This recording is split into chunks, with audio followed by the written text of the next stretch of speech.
Thanks, scholars. Let's talk about layout strategy. The chapter starts with a good example of layout strategy using McDonald's as the case study. So with McDonald's, they've gone through 7 different innovations over the course of their long history. And most of those innovations have revolved around layout in one fashion or another. First one being changing the nature of the restaurant so people could dine inside. The one that was particularly important to their future success was when they redesigned their kitchens and allowed for special orders. And the most recent one here is kind of joining the modern age, giving the restaurants a clean and fresh look, and also allowing them to have Wi-Fi in them and more comfortable seating, etc. So layout strategy is, as far as the 10 OM decisions go, a critical component of the job of an operations manager.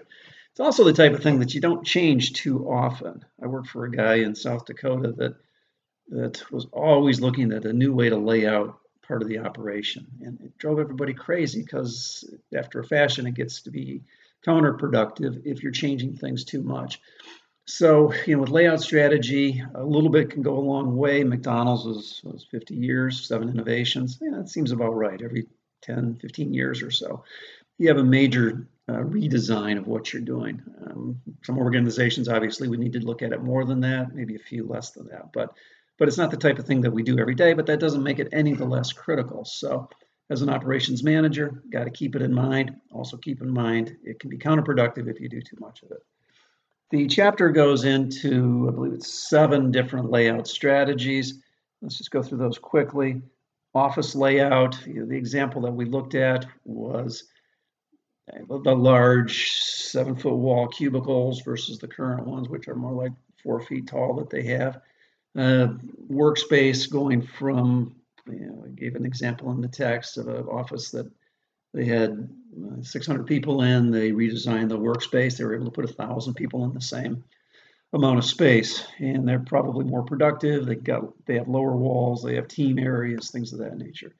There were 3, I believe, areas in retail or in office strategy, and they were proximity, privacy, and permission that we need to consider as we look at redesigns.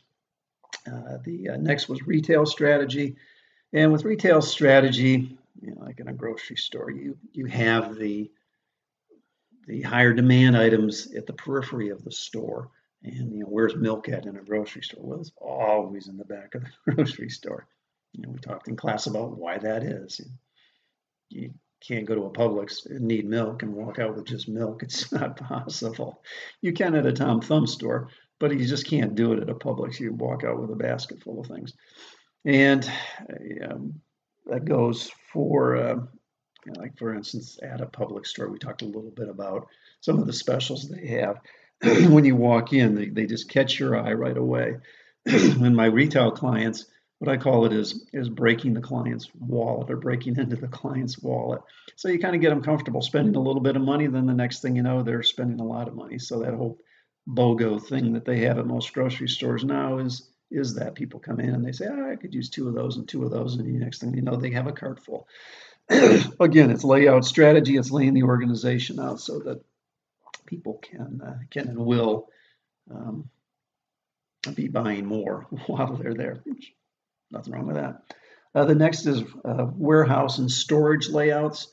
And one of the keys there is vertical space and information. So if you're going to use your vertical space in your warehouse, you have to make sure that you know what's up there, a story and a half high, so that you don't forget about it. It gets dusty and you never see it again. So you need good information if you're going to do that. We talked a little bit about cross-docking, and what's cross-docking? That's keeping the items, inventory items, as short of term as possible in your warehouse. So it's basically taking them in from one dock, comes in one, cross-docking, comes out of the next one. It's gone, it's out of your life. And we talked about in Walmarts now, there's very little space associated with the warehouse in the back of the store. Almost all of the merchandise is where it needs to be, which is on the floor. So layout strategy. Talked about fixed position layout. And we talked about the operating room example where it's just got to be very well organized. If you've got people coming to a place, be it a shipyard, a construction site, or an operating room, it has to be well organized so that when people get there, they know what their job is and they can do it. And talked about process-oriented layouts.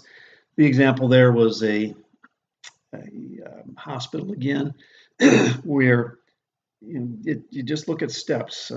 When McDonald's redesigned their kitchens, that's what they were looking at, was process oriented. So how do you take less steps to make the same product? It takes time to take steps. You want to take time out of the process. Even little bits of time, that's going to improve your process overall.